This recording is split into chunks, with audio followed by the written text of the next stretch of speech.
Dualidad de la noción de la causa. Muchos dicen, si hemos visto que el contrato genera obligaciones y las obligaciones generan prestaciones, entonces determinemos bien si hay causa en el contrato y hay causa en las obligaciones. Eso vamos a entender ahora. La causa como elemento de la obligación. La causa como elemento de la obligación. Es un elemento objetivo de naturaleza técnica. Todos los contratos van a generar obligaciones. Y esas obligaciones es común a todos. Por eso dice, esta causa como elemento de la obligación es un elemento objetivo, naturaleza técnica. En cambio, la causa como elemento del contrato es volitiva, psicológica, subjetiva, personal, absolutamente interna.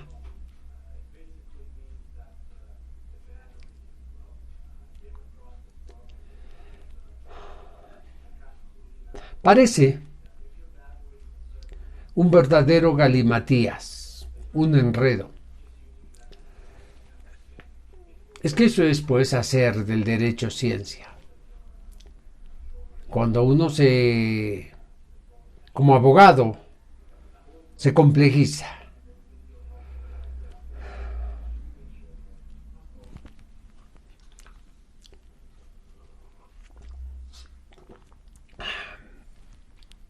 Entendamos, veamos los conceptos. Concepto. La escuela clásica francesa, en el afán de determinar, de especificar la causa como elemento de la obligación o la causa de la obligación y la causa del contrato, creó una teoría.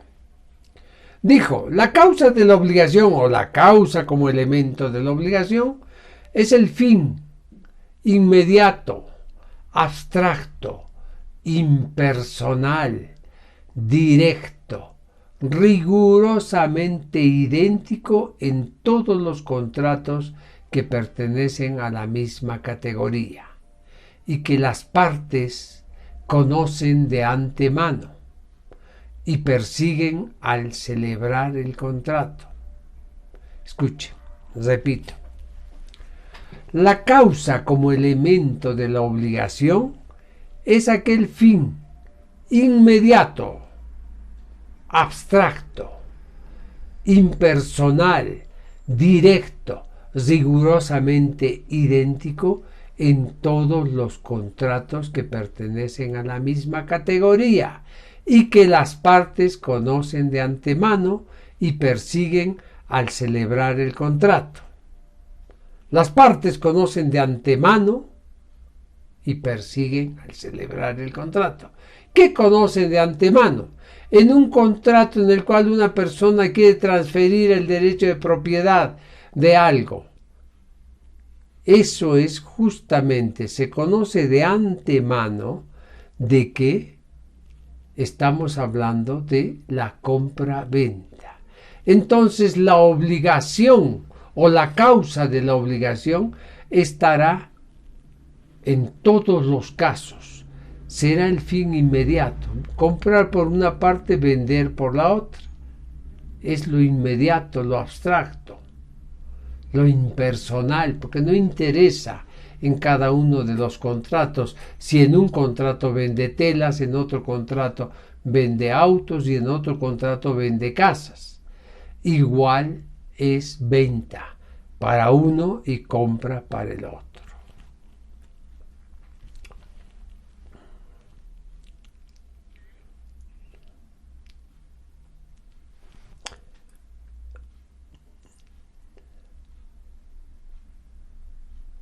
Podríamos agregar, o se podría agregar, que ese fin inmediato, abstracto, impersonal es también, aparte de ser rigurosamente idéntico,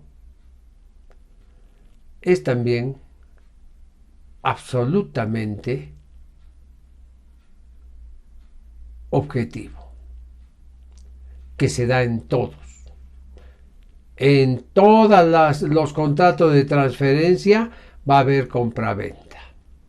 En todos los contratos de donación va a haber entrega de algo por una parte y recepción de ese algo por otra parte. Requisitos de la causa. La causa de la obligación está ligada con un requisito, el consentimiento. Hay una ligación con la conducta, con el comportamiento de las partes que deben desarrollar. ¿Qué es lo que tienen que hacer? Las partes se obligan a algo de antemano al firmar el contrato. Entonces, la causa de la obligación es cumplir con esas prestaciones. La causa como elemento del contrato son los motivos psicológicos, personales, atípicos, inconstantes, que el autor o los autores del contrato persiguen y que es diferente aún en los contratos de la misma naturaleza. ¿Por qué vende uno una casa? Uno venderá porque le da la gana, otro porque tiene muchas casas, otro porque tiene una enfermedad, otro porque se va a ir del país, otro porque no puede pagar los impuestos. Fíjense. Motivos psicológicos, personales, atípicos, no se encasillan en uno solo. O dicho de otra manera, no son idénticos como era anteriormente. Aún en contratos, dice, de la misma naturaleza, es decir, la compraventa.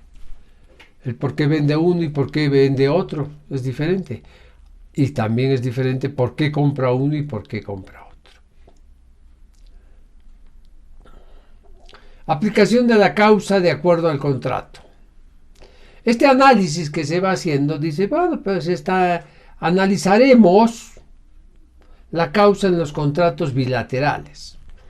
Los clásicos franceses dicen, en este tipo de contratos, la obligación que asume una de las partes es la causa de la obligación que asume otra parte y en forma viceversa. Les explico. De esta manera siguen diciendo que la obligación que asume una de las partes controla la obligación que asume la otra parte. Si uno asume la obligación de vender, el otro asumirá la obligación de comprar. Esa es la explicación que da la escuela clásica francesa. Veremos si es verdad o no es verdad. Siguen diciendo ellos, por ejemplo, en los contratos reales, es decir, en aquellas prestaciones de dar que se caracterizan por la entrega de la cosa, la causa está en la previa entrega de la cosa. Si en el contrato real una de las partes no entrega la cosa, no realizó la traditio, entonces no hay causa. El contrato está sin causa. Está incausado.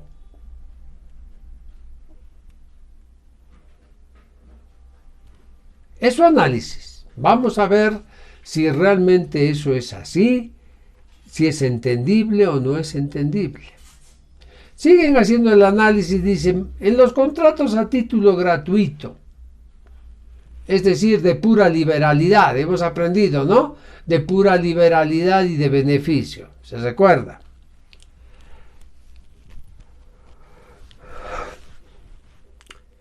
En esos contratos la causa está en la intención de una de las partes de hacer el acto de liberalidad. ¿Qué significa? La causa está en el animus, en la voluntad de ayudar a los demás. Ojo, este es el pensamiento del causalismo clásico francés. Este causalismo dijo, la causa de los contratos bilaterales que acabamos de ver y los reales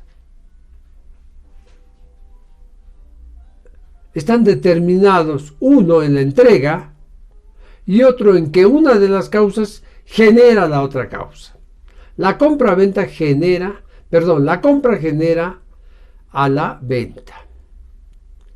Esta escuela nunca pudo desvirtuar dónde está la causa en los contratos a título gratuito.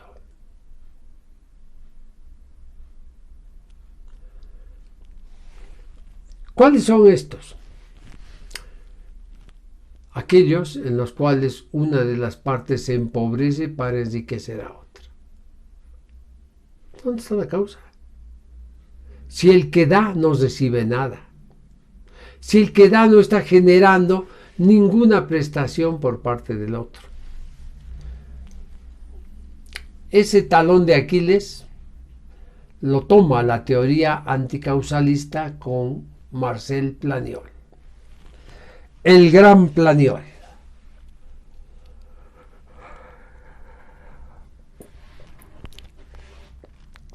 Marcel Planiol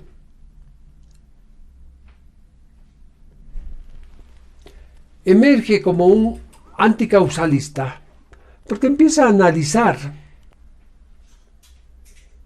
y dice, el contrato tiene una base, la causa en el principio y la causa como elemento del contrato después. Esta opinión de los clásicos no me satisface. No explica absolutamente nada. Por tanto la causa del contrato o la causa de la obligación es inútil. Ambas son inútiles, falsas. Y pasa a explicar. Pasa a explicar por qué afirma eso. En los contratos bilaterales, recuerda que para los causalistas, la obligación que asumía una de las partes era la causa de la obligación que asumía la otra parte. Planiol dice eso es falso, es un análisis erróneo, es un análisis torpe, que no es correcto ni siquiera escucharlo. Y fundamenta por qué.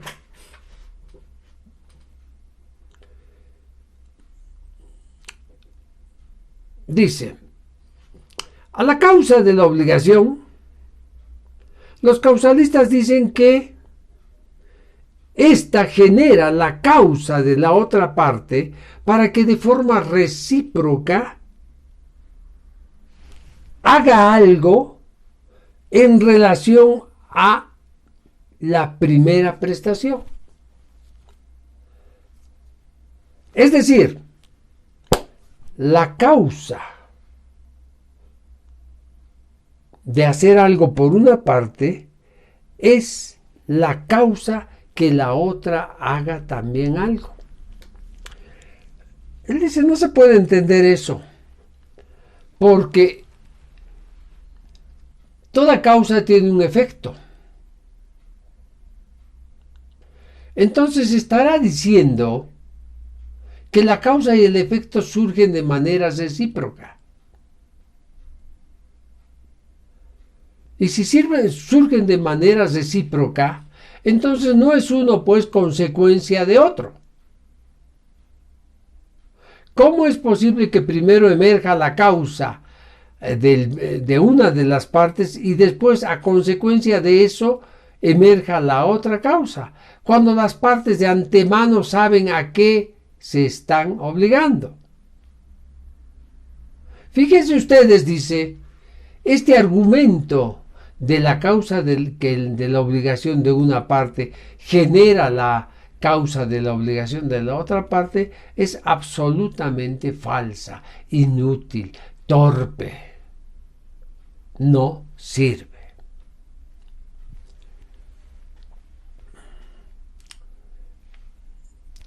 Sigue con la crítica despiadada y fundamentada obviamente, ahora con la aplicación a los derechos reales. Permiso.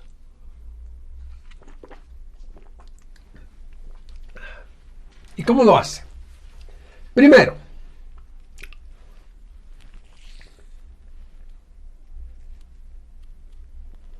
los causalistas, cuando hablan de la causa como elemento de la obligación, hablan de un fin inmediato. Dicen, es un fin que está ahí, ipso facto. Un fin que se consigue de manera inmediata. Pero, cuando se trata de contratos reales, dicen que la causa en los contratos reales está en la previa entrega de la cosa. Ese fundamento no es correcto. La traditio, la entrega, no es correcto.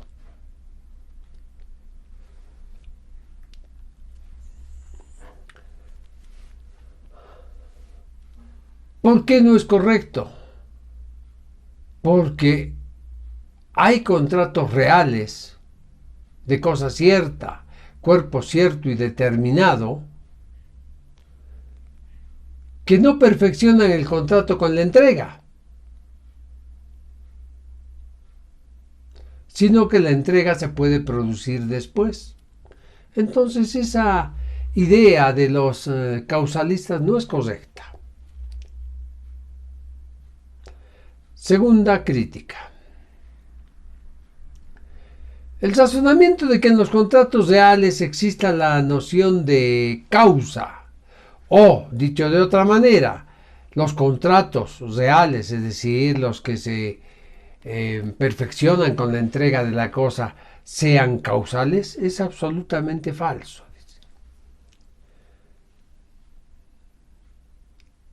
¿Por qué razón? Porque justamente en los contratos de liberalidad absoluta, una de las partes se despoja de algo, se empobrece para que la otra parte se enriquezca. ¿Cómo es posible entender, pues, esa reciprocidad, esa bilateralidad en estos contratos? No hay eso. En un contrato de donación, es un contrato de liberalidad.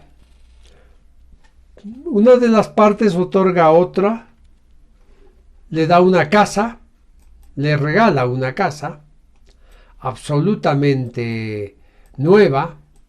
Es más, con todos los impuestos pagados, suponiendo que se puedan pagar impuestos adelantados hasta 10 años, y le dice por una donación testamentaria que esto pertenece a él y a su hija hasta que se muera. Seguramente el donante ha visto mermado su patrimonio.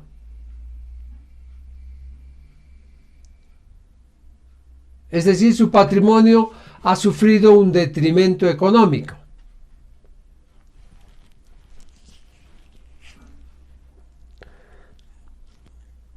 Se ha empobrecido o ha dejado de tener el patrimonio que tenía. Y por el contrario, la otra parte se ha enriquecido, ha tenido más patrimonio de lo que tenía antes. ¿Dónde está pues la causa y efecto? ¿Dónde se entiende que hay causa y efecto? Por esa razón, dice, la noción de causa es falsa, inútil, absurda. Y con ello provoca un revuelo. Inmediatamente después de lo que planeó le indica, muchísima gente, muchos estudiosos doctrinarios, se alinean con él y dicen, son fuertes los argumentos, la causa no existe. Y de un plumazo se decreta que la causa no existe.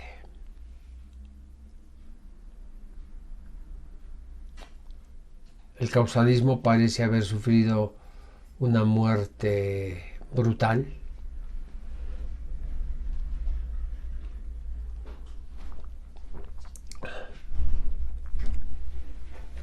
El causalismo pretende engañar, pretende trampear y no sirve. Los juzgados empiezan a eliminar de sus sentencias todo tipo de causas. Se proscribe la causa. Se proscribe totalmente.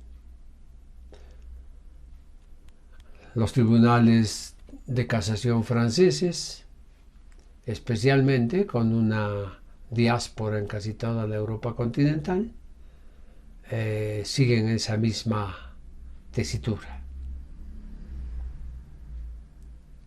Pero aparece otra situación: el neocausalismo. Se llama tendencia neocausalista porque es una nueva versión del causalismo. Es el causalismo remozado, tuneado, el causalismo maquillado. Los neocausalistas dicen no es tanto así. Es cierto, hay algunas cosas que Planiol dice y que es cierto, pero no todo es así.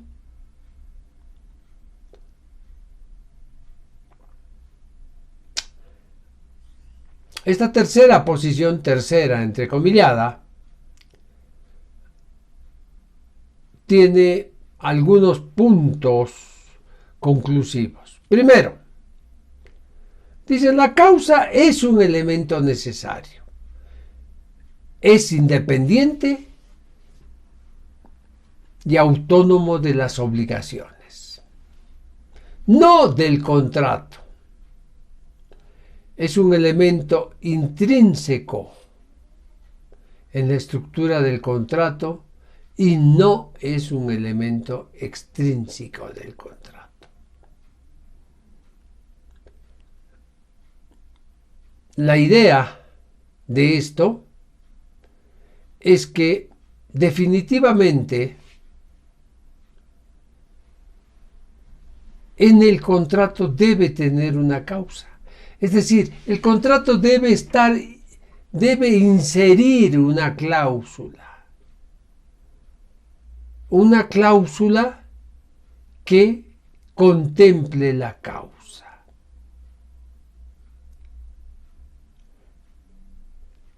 En cambio, las obligaciones no, dice. No, solo el contrato. El neocausalismo sigue argumentando y llega a una segunda conclusión. Dice, es necesario distinguir entre la causa de la obligación y la causa del contrato. Una vez que tengamos clara esa diferenciación, podremos aclarar o tener mucha más certeza sobre otras cosas. La causa de la obligación, dicen ellos, se encarga de regular el fin inmediato idéntico en todos los contratos. ¿Correcto? Pero la causa del contrato es la finalidad subjetiva.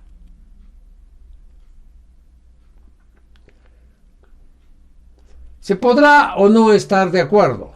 son las conclusiones que estamos viendo del neocausalismo. Seguramente en un ambiente de estudio, de análisis y viendo una y otra situación, podremos convenir con ellos o disentir.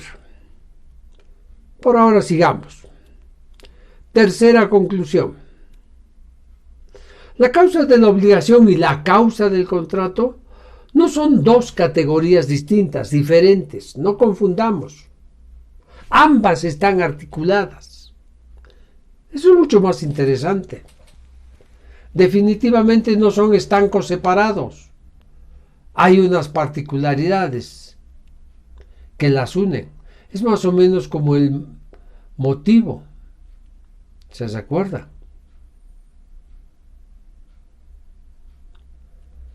Esta conclusión indica que para entender el contrato y los elementos del contrato y la causa de la obligación y la causa del contrato, hay que articular el pensamiento entre ambas causas, entre la causa de la obligación y la causa del contrato.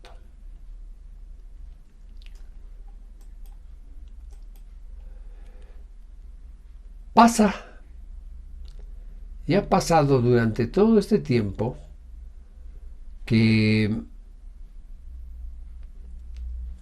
es un tema muy difícil.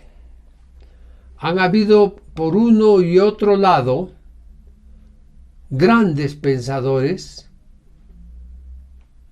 que apostaron a una y a otra situación. Una vez leído y aprendido y captado las posiciones causalistas, anticausalistas y neocausalistas, releamos otra vez el artículo 452 del Código Civil, 489 y 490. Artículo 452. Enunciación de requisitos. Son requisitos para la formación del contrato. 1. El consentimiento de las partes. 2. El objeto. 3. La causa. 4. La forma, siempre que sea legalmente exigible. Artículo 489. Causa ilícita. La causa es ilícita cuando es contraria al orden público o a las buenas costumbres, o cuando el contrato es un medio para eludir la aplicación de una norma imperativa. Motivo ilícito. 490. El contrato es ilícito. El contrato es ilícito cuando el motivo que determina la voluntad de ambas partes es contrario al orden público o a las buenas costumbres. Fíjense ustedes, ya podemos ir disgregando algunas situaciones. El 469 habla de la causa. Dice, la causa es ilícita cuando es contraria al orden público o a las buenas costumbres. ¿La causa de qué? Del contrato. ¿Correcto? La causa del contrato. O cuando el contrato es un medio para eludir la aplicación de una norma imperativa. Ejemplo, tenemos una casa que está en litigio, o va a estar en litigio, o está con un gravamen y lo donamos a una institución benéfica. Estamos tratando de zafar del problema, de eludir la aplicación de una norma imperativa. Entonces, ese contrato de donación será nulo. ¿Por qué razón? Porque la causa es ilícita. Pero el 490 habla del motivo ilícito y dice el contrato es ilícito cuando el motivo, ¿qué es el motivo?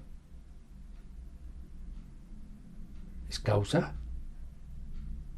La causa es el motivo es la causa.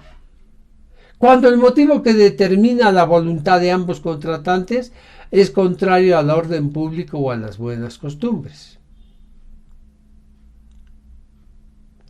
Fíjense ustedes que este es un análisis somero que hacemos de un tema que puede llevar o dar lugar a una tesis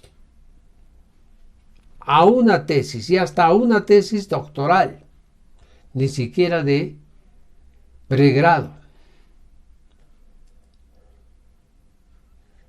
¿Por qué? Porque hay una serie de elementos confusos que están puestos de forma impensada. Hay muchísima literatura jurídica y muy seria con respecto a la causa. Y es un conflicto que se ha dado en todos los países, de habla hispana especialmente.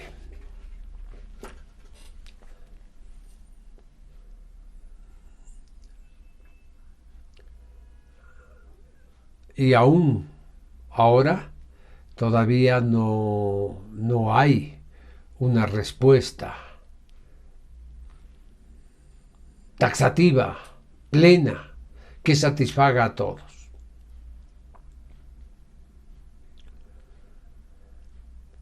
Material de análisis sin duda, material de estudio que seguramente muchos de ustedes acometerán en breve tiempo más.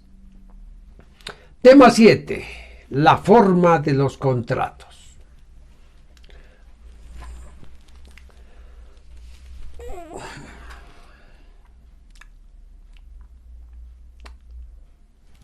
Hemos hablado que el contrato fundamentalmente nace del acuerdo, del convenio entre las partes, porque se ponen de acuerdo para algo, para hacer algo, para transferir el derecho propietario de algo, para crear un derecho propietario de algo, para suprimir un derecho, en fin. Hemos dicho que normalmente la voluntad es la que se impone en ambas partes.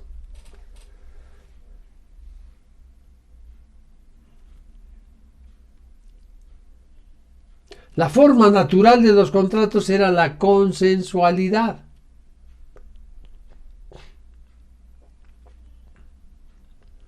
Esa consensualidad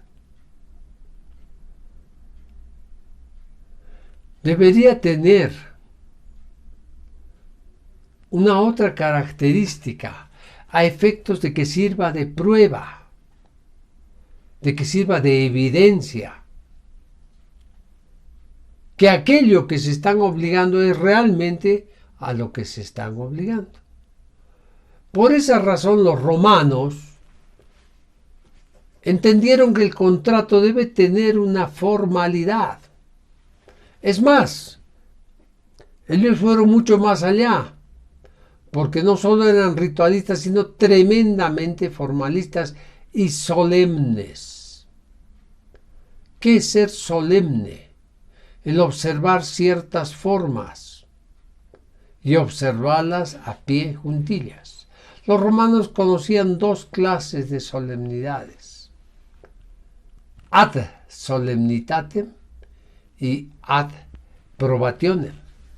La idea romana era que los contratos con formalidades ad solemnitatem eran aquellas que tenían un conjunto de previsiones que la ley ponía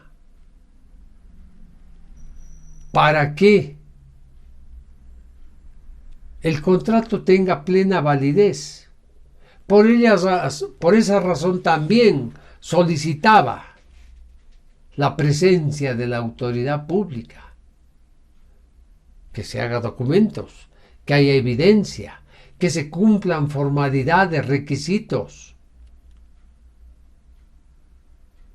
que las autoridades mismas estén en el ejercicio de sus funciones, que el documento esté firmado, que hayan testigos,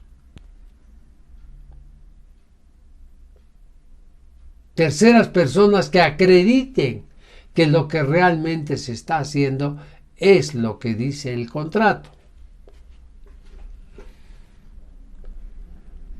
Los romanos decían que si no se da esa solemnidad o esa formalidad ad solemnitatem, el contrato estaba afectado de nulidad absoluta, es decir, no iba a causar efectos.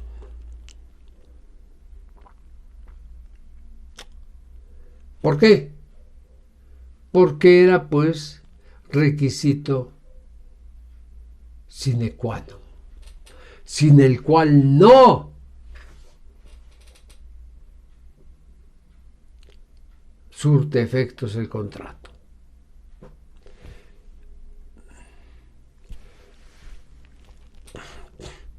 Estas formas o estas formalidades a solemnitatem tienen la ventaja de que no dejan absolutamente nada a la imaginación de las partes, sino que todo está determinado y eso es lo que hay que considerar.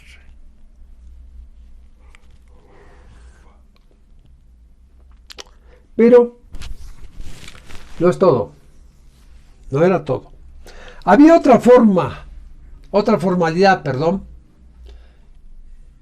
la formalidad ad probatione. Ad probationem. Muchas veces esa formalidad secante, rigurosa de los primeros tiempos de Roma fue poco a poco desapareciendo. ¿Por qué? Porque Roma fue creciendo. Roma se fue haciendo más cosmopolita. Roma se fue haciendo más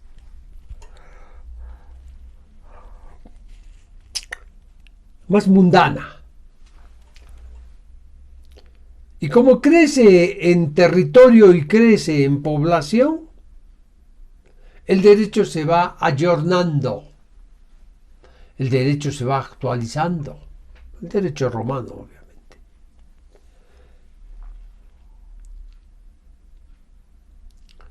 Por eso la ley muchas veces no se quiere la solemnidad, sino que se quiere la escrituridad. Ya basta de que se tomen esas solemnidades con el libre penso portabalanzas, haciendo ese aspaviento que hacía en el anterior sistema. Ahora es suficiente que si está escrito verbalmente y si está en un documento, se convierta ese documento en un elemento de prueba.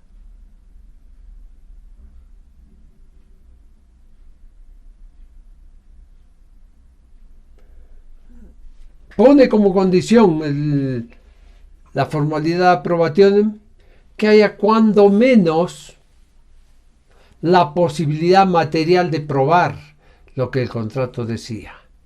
Y la posibilidad material está fundamentalmente ligada a la existencia, a la evidencia gráfica, no otra.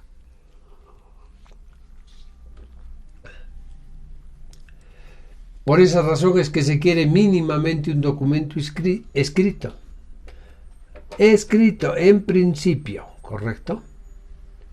Obviamente,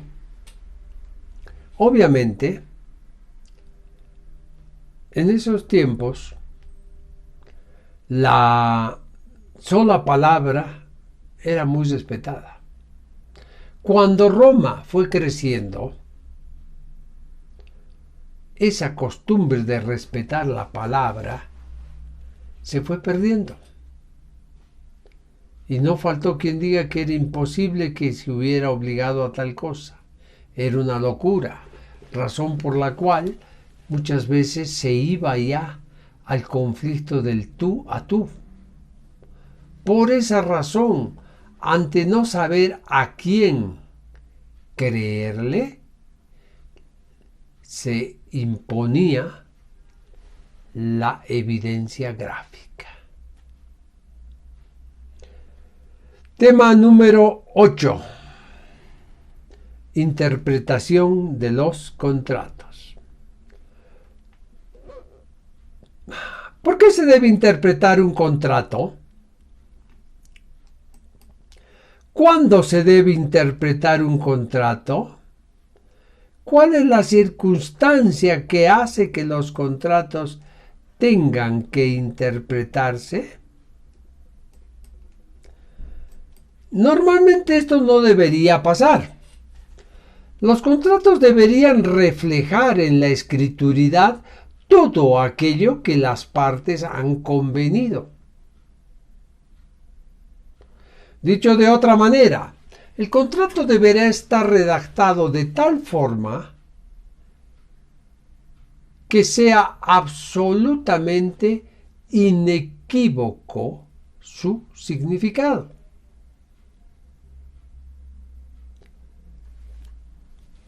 Es decir, el contrato no debería llevar a confusiones. El contrato debería tener la virtud de ser asimilado como realmente se lo ha creado, se lo ha concebido. Pero no es así.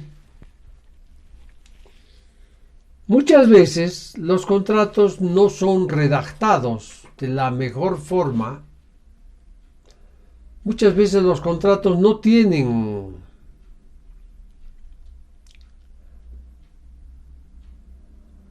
en sus cláusulas un significado único.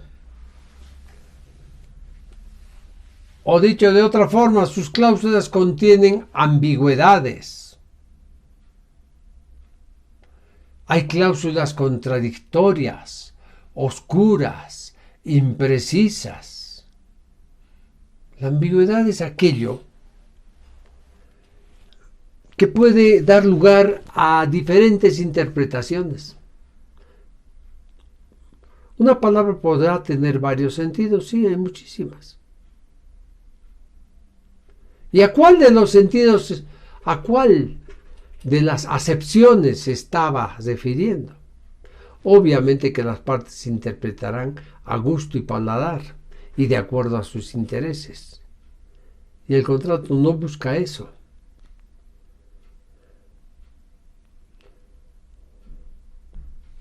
El contrato busca que sea claro. Por eso, cuando hay ambigüedad, hay varios criterios, hay interpretaciones, una frase puede tener varios sentidos. Cuando hay cláusulas contradictorias, opuestas entre sí, que contienen lagunas, vacíos, imprecisiones, cada una de las partes del contrato buscará sacar rédito de ello. Por supuesto que sí. Claro que lo hará. ¿Por qué razón? Porque el contrato se debió haber redactado de la forma más clara, prístina posible. Porque si así no sucede, entonces la ley tiene que interpretar los contratos. El Código Civil, en el capítulo 4 de la interpretación de los contratos, contiene varias cláusulas. Empecemos analizando. Artículo 510. Intención común de los contratantes. Primero, en la interpretación de los contratos se debe averiguar cuál ha sido la intención común de las partes y no limitarse al sentido literal de las palabras. Segundo, en la determinación de la intención común de las partes, de los contratantes, se debe apreciar el comportamiento total de estos y las circunstancias del contrato. Nos detendremos un poquito aquí para analizar esto. Cuando dice en la interpretación de los contratos se debe averiguar cuál ha sido la intención común de las partes y no limitarse al sentido literal de las palabras en el parágrafo primero, es algo ininteligible.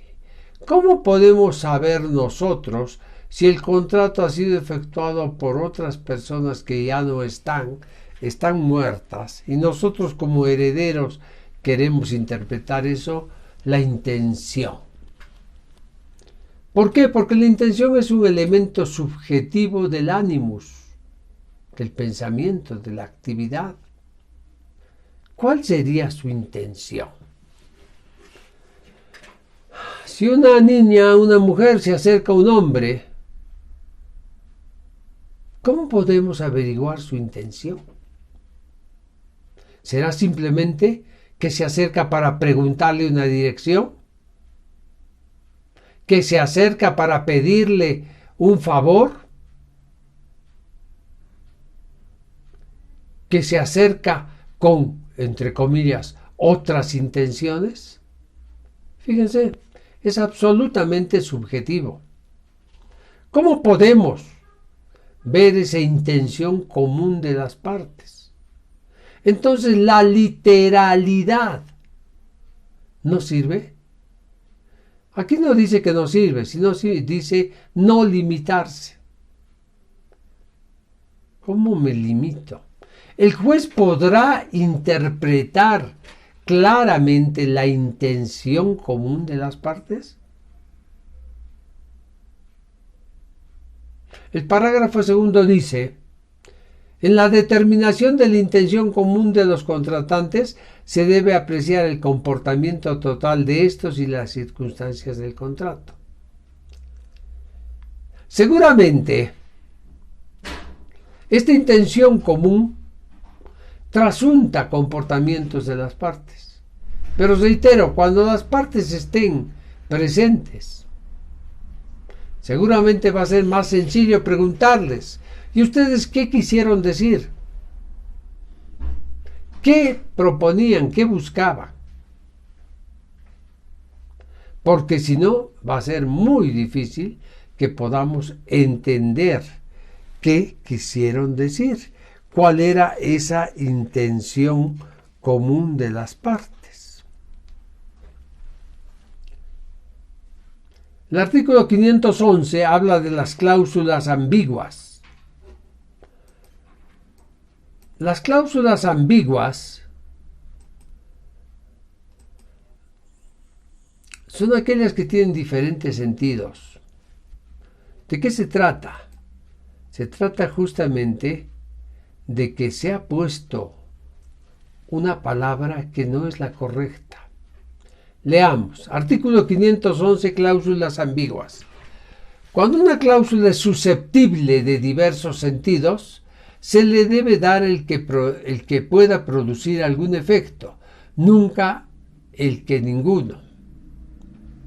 Aquí lo que nos dice es que una cláusula que tiene sentidos podría producir efectos en ambos sentidos.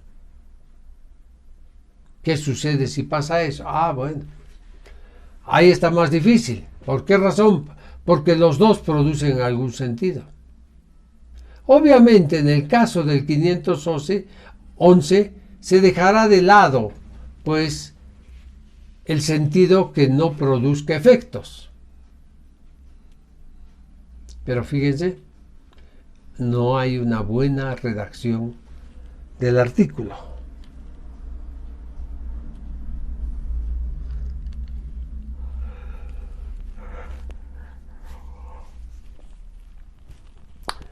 ¿Dónde está?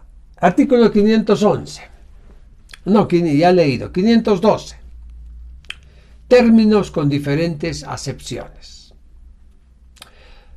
Los términos susceptibles de dos o más sentidos o acepciones deben tomarse en el que más convenga a la materia y naturaleza del contrato. Perfecto, correcto. Definitivamente podrá haber un término que está desgraciadamente colocado y que no tiene absolutamente nada que ver con la materia y naturaleza del contrato, razón por la cual no se podrá considerarlo. Artículo 513. Cláusulas de uso no expresadas. Se deben suplir en el contrato cláusulas que son de uso, aunque no se hayan expresado.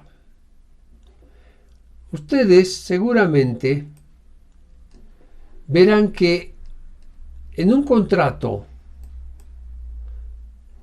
no necesariamente deben estar inseridas todas las cláusulas. ¿Por qué razón? Porque esto sería prácticamente imposible. ¿Por qué razón? Porque pues todas las posibilidades de un contrato o las posibilidades fácticas pueden no darse en un contrato. El contrato perfecto no existe. No, señor, no existe.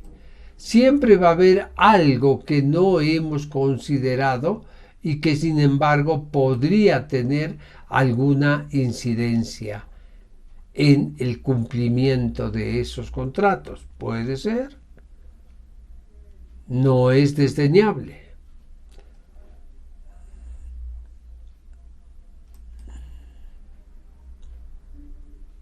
El artículo 513 tiene la posibilidad de decir que puede suceder, y como que sucede muchas veces, que cláusulas que ya no se utilizan se colocan. Muchos dicen es mejor que esté y no hace daño, a que no esté provocando conflicto. Es probable que sí.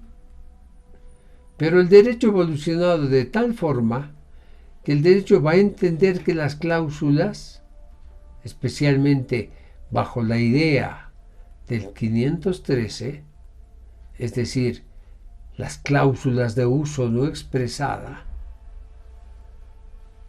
están ahí, aunque no se hayan puesto.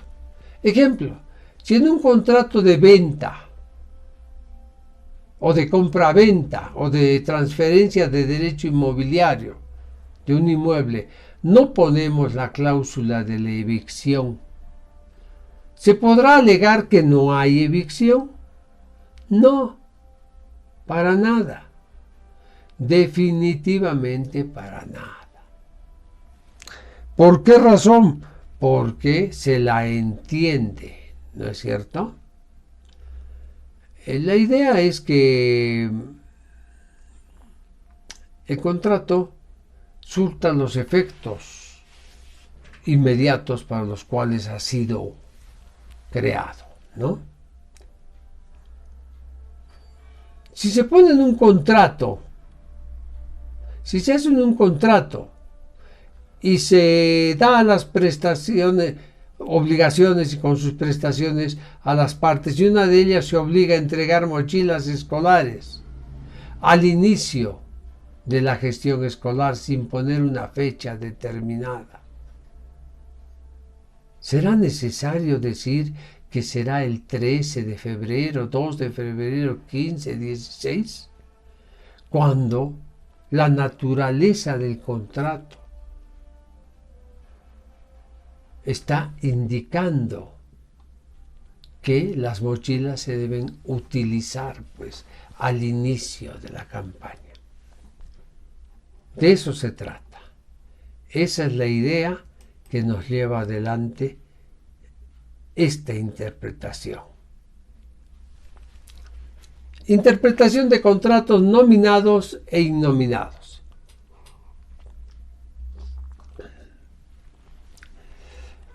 Si es un contrato nominado, es decir, que está en el código, es decir, que está detallado específicamente en el Código Civil, se debe agregar las cláusulas necesarias imprescindibles, si es que éstas no hubieran estado pactadas. ¿Para qué? Para lograr que el contrato sea lo más claro posible. En cambio, si el contrato es innominado, hay que aplicar los principios generales del derecho. Los principios generales del derecho sirven como reglas, parámetros, a efectos de poder movernos dentro de ellos. Y así tendremos la oportunidad de saber si un contrato es oneroso o gratuito, qué efectos tiene.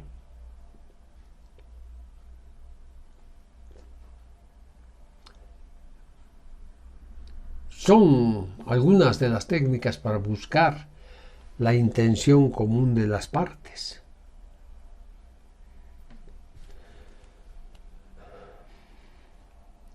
Interpretación en caso de duda.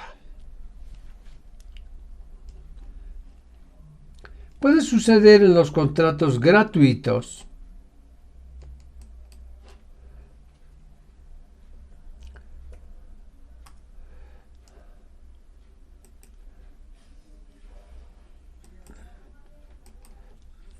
que cuando el juez llega a la convicción, llega a la certeza, a la conclusión de que el contrato es de pura liberalidad, es decir, cuando una de las partes se está empobreciendo para enriquecer a la otra, el juez debe interpretar siempre a favor del que hace la liberalidad, nunca a favor del que recibe la liberalidad, del que se beneficia, del que se aprovecha. ¿Correcto? ¿Por qué razón? Porque los aprovechados no pueden tener apoyo de la ley. Así que, estimados estudiantes, vayan sabiendo, no hay que ser aprovechados.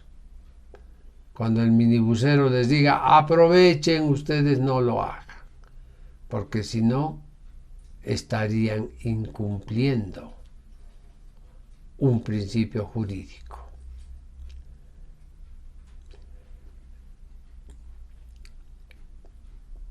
Contratos onerosos. ¿Cómo se interpreta en un contrato oneroso? Es decir, cuando ambas partes tienen prestaciones y estas prestaciones son en detrimento del patrimonio. Ahí hay que aplicar el principio de equidad, el equilibrio en las prestaciones. No puede ser que en un contrato uno pague exageradamente el precio por algo que no lo vale. El derecho civil siempre ha buscado y ha pretendido desde siempre ser coherente, ser equilibrado. Eso es la equidad. Eso es la equidad, el equilibrio que debe haber en las prestaciones. Seguramente en materia de obligaciones ya hemos visto un instituto como es la lesión. Recuerden sus estudios. Es probable que se les pregunte. Contratos de adhesión.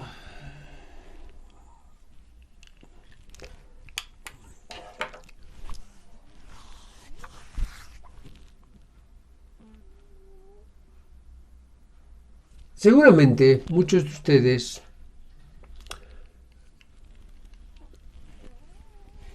o han conocido de forma directa o indirecta que la gente se presta dinero de otras personas, especialmente de instituciones bancarias. Aquí las instituciones bancarias hacen el contrato y a nosotros, que somos los prestatarios, no nos toca más que ir y firmar, porque esto es el tómelo o déjelo. Estamos frente a los contratos de adhesión. Los contratos de adhesión son aquellos en los cuales una parte es la que pone las condiciones y la otra se limita a aceptarlas o no. Lógicamente, estas condiciones son puestas a favor del que las ha inserido, claro que sí. Pero la ley observa ello. Y la interpretación en caso de duda en los contratos de adhesión es que el juez siempre va a fallar a favor del adherente y en contra del que impone las cláusulas. ¿Por qué? Por una cuestión de lógica y racionalidad. ¿Por qué? Porque se entiende que el que ha puesto las cláusulas no ha puesto nada que lo comprometa. ¿Por qué? Porque definitivamente es parte de la naturaleza humana y es parte de la idea de ganar. ¿Qué dice la ley al respecto?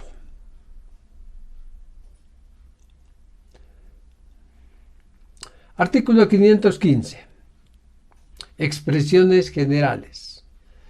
Por generales que sean los términos usados en un contrato, éste no puede comprender más que las cosas sobre las que parezca y que las partes se han propuesto contratar. Esto está relacionado con el 520 del Código Civil, que vamos a dar lectura más luego. Fíjense ustedes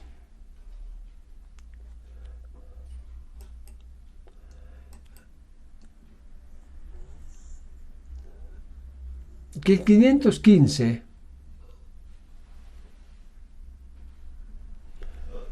establece algo muy elemental. Usar términos generales, amplios en un contrato, no es lo correcto. ¿Por qué? Porque salen sobrando. Un contrato debe ser conciso, efectivo, directo. No puede comprender más que las cosas que las partes han o se han propuesto contratar.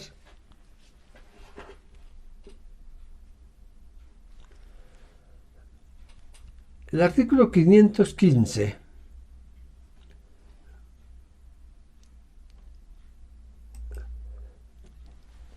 es un prolegómeno inmediato del que sigue. Artículo 516. Referencias explicativas. Cuando en un contrato se ha expresado un caso para explicar la obligación, no se presumirá por esto que se ha querido limitar la ampliación.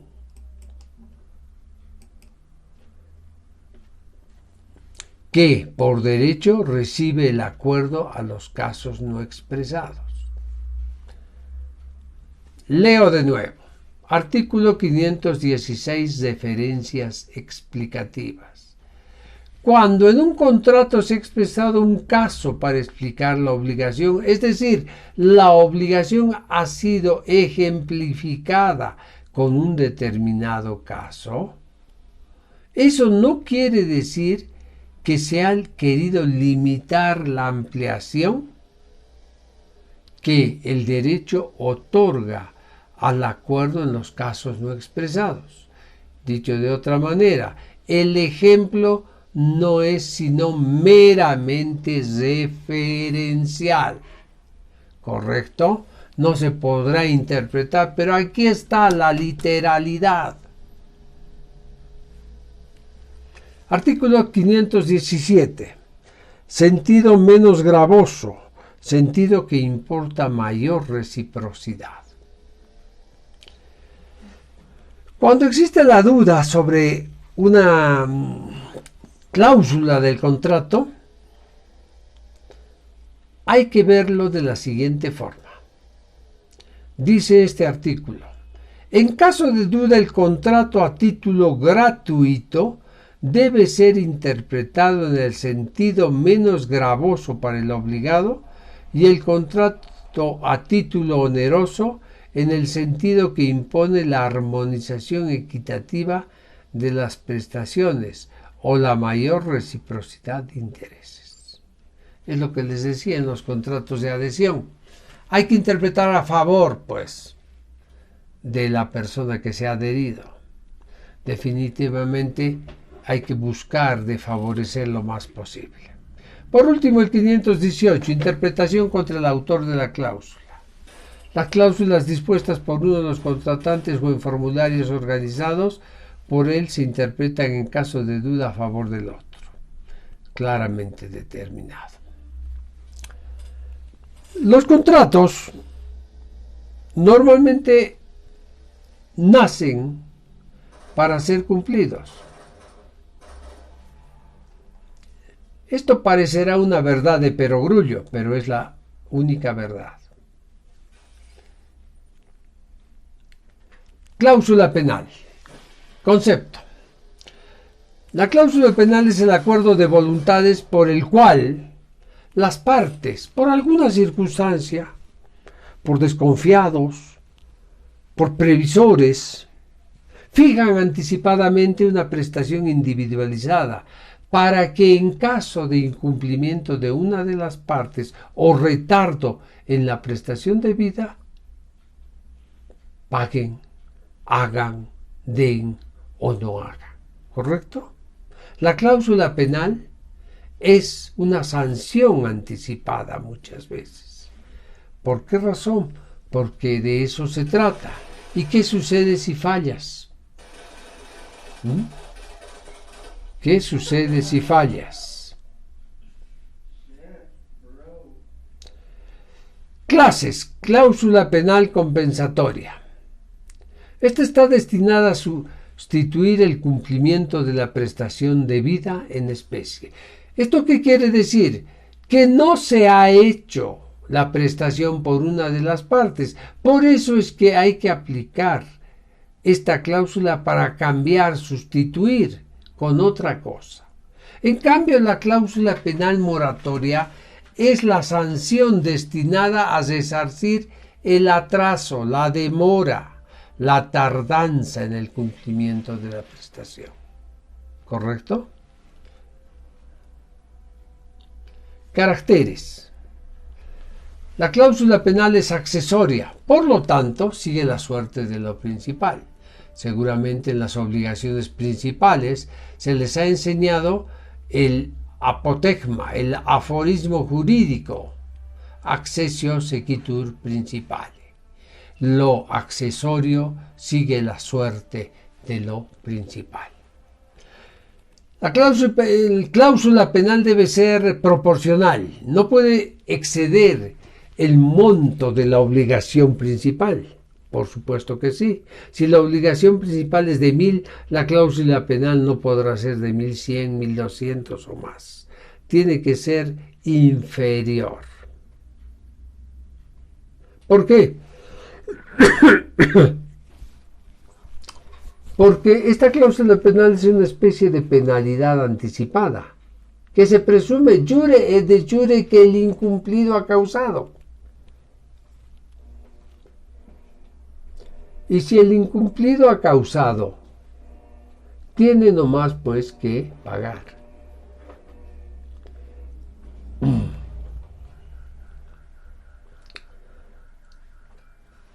La cláusula penal es fija, no se puede alterar, no se puede modificar. Por eso hay que pensar bien antes de poner una cláusula penal. Habrá que ver el monto. Definitivamente siempre es conveniente hacerlo unos centavos o unos pesos menos del monto de la obligación principal.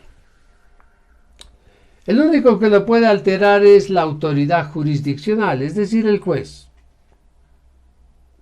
¿Qué sucede si el monto es desproporcionado? Pues lo regula, lo baja. ¿Por qué razón? Porque está destrozando el principio de equidad. El artículo 532 del Código Civil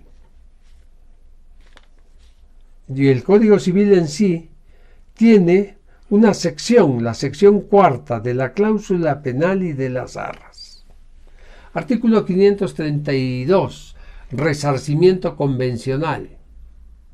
Si se ha estipulado una cláusula penal para el caso de incumplimiento o de retraso en la ejecución de un contrato, escuchen, incumplimiento o de retraso, o sea que los dos están aquí. La pena convencional sustituye al resarcimiento judicial del daño que hubiera ocasionado la inejecución o el retraso de la obligación principal. Por supuesto que sí. Claramente, las partes saben de antemano que se están obligando a eso y no podrán alegar otra situación. Lo conocen.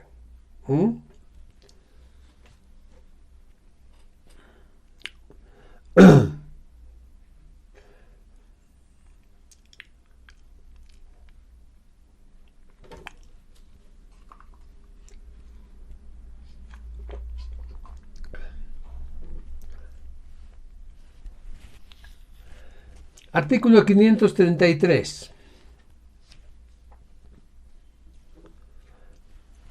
Prohibición de exigencia conjunta la pena independientemente del perjuicio. Parágrafo primero. No puede el acreedor exigir al mismo tiempo el cumplimiento de la obligación principal y la pena, a no ser que ésta hubiera sido estipulada por el simple retraso.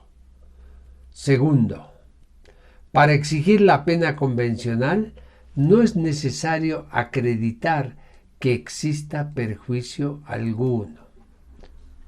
A ver, analicemos un poquito esto, porque es interesante. En el 533, parágrafo primero,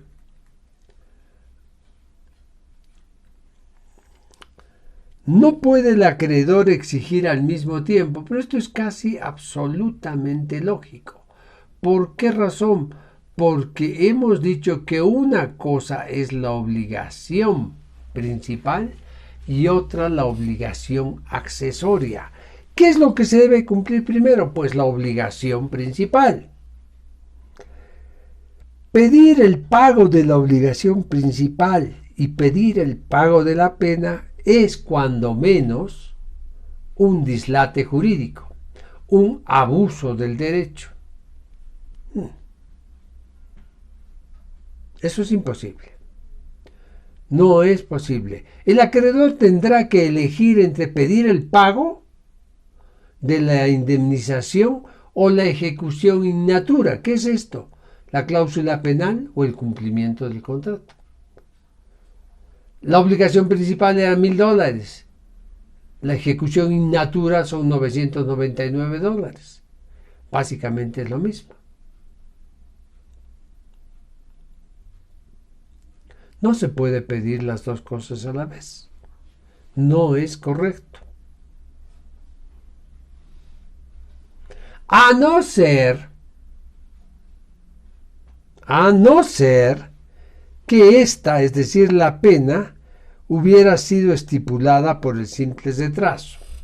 Si se trata de una obligación o de un contrato que tiene prestaciones temporales, es decir, que se van cumpliendo de tracto continuo, de tracto sucesivo, acuérdense las obligaciones en la clasificación de las obligaciones de tracto sucesivo,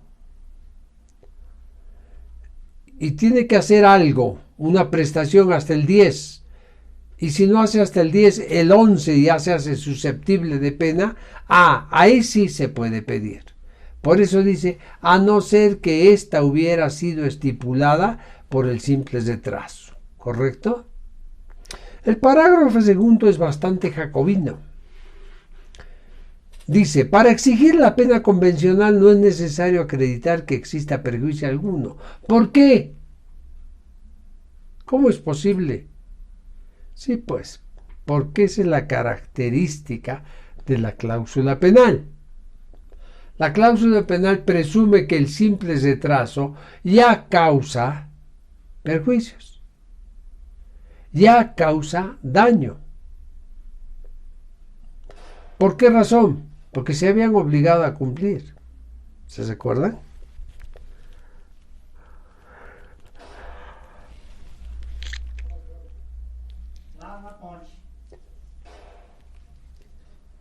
¿Qué busca?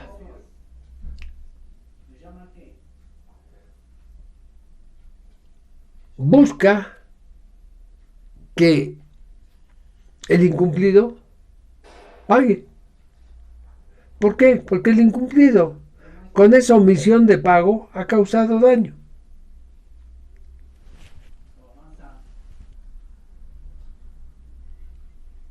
¿Qué daño? Daño moratorio. Como los romanos decían, el damni moratori. Y esta demora normalmente consiste en fijar una cantidad de dinero por cada día de retraso o de retardo. ¿Ah? ¿Se puede pedir? Puede suceder que la prestación del incumplido sea muy útil para la otra parte y cada día de retraso le provoca daño. Obviamente tiene que correr con esos daños. Ahora, ¿la penalidad podrá contener intereses?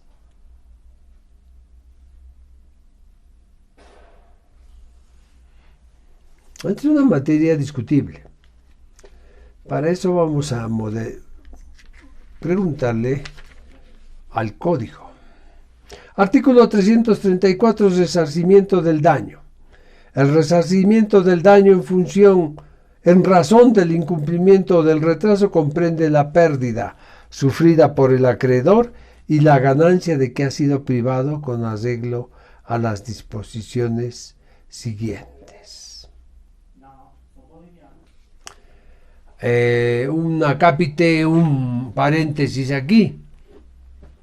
Es muy común escuchar que una persona le dice a otro que le va a pagar todos los daños y perjuicios, que le causa daños y perjuicios.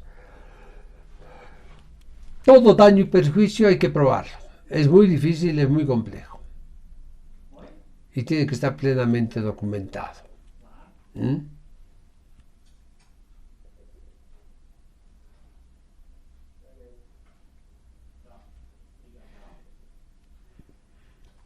Ahora, si se incumple totalmente,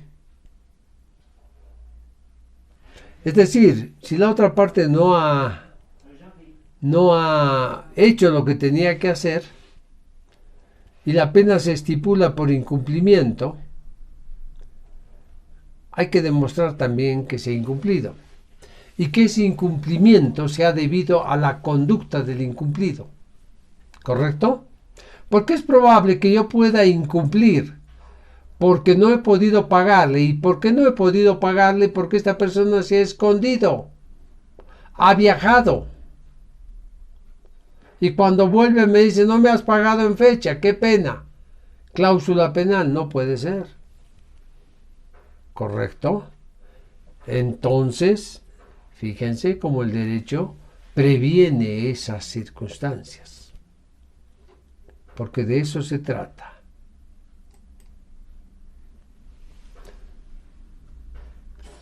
Artículo 534, cuantía de la pena convencional. La pena convencional no puede exceder la obligación principal, por supuesto, les dije. 1001,999 la otra. Artículo 535, disminución equitativa de la pena. La pena puede ser equitativamente disminuida por el juez. ¿Cuándo? Si se ha cumplido en parte la obligación principal o si la pena fuese manifiestamente excesiva, considerando la persona del deudor, la importancia de las prestaciones y las demás circunstancias del caso. Obviamente, si una obligación está cumplida en un 80% y la cuantía de la cláusula penal es por el 100%, es descriteriado, absolutamente fuera de toda lógica jurídica, pretender cobrar toda la cláusula penal. El juez tiene que disminuirlo. 536. Nulidad de la cláusula penal. La nulidad del contrato trae la de la cláusula penal, pero la de esta no acarrea la de aquel. Explicamos. Si por alguna circunstancia el contrato es nulo en las partes principales, esa nulidad del contrato también acarrea la nulidad de la cláusula penal. ¿Por qué? Porque justamente se aplica el aforismo jurídico accessio sequitur principale, es decir, lo accesorio sigue la suerte de lo principal. Pero puede suceder que se anule o que la cláusula penal tenga vicios de nulidad y el juez lo anule. Eso no significa que anule el contrato principal. El contrato principal persiste, solamente la cláusula penal ha sido derogada. Arras, concepto. Las arras son un acuerdo de voluntades por el cual las partes pactan la entrega de algo, dinero, un bien, una suma, cosas fungibles, para que se verifique el comportamiento de las partes, para que si una de las partes se arrepiente del negocio jurídico que iba a hacer, pierda lo que ha dado. Pero si el arrepentido es el que recibe, deberá devolver el doble de lo que ha recibido. Fíjense, las arras son un instituto de Roma y básicamente se los conoce desde Roma tal cual los estamos viendo aquí. Clases de arras. Arras penitenciales. Cuando las partes pactan que la entrega anticipada de dinero o de bienes sirve para tener la posibilidad de retractarse en el futuro, en ese caso no se celebra un contrato definitivo, sino uno preliminar. ¿Por qué razón? Porque estamos viendo que a futuro es muy probable que este contrato no se materialice.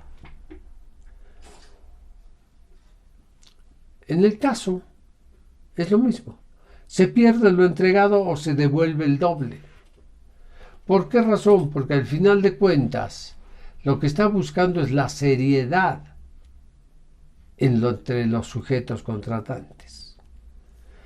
Cuando se trata de arras confirmatorias, el dinero ya no es para retractarse, sino para efectivizar. Pero si una de las partes no cumple, la otra puede exigir o el cumplimiento o el pago alternativo de daños y perjuicios. Esto está en los artículos 537 y 538, cuya lectura es obligación de los estudiantes.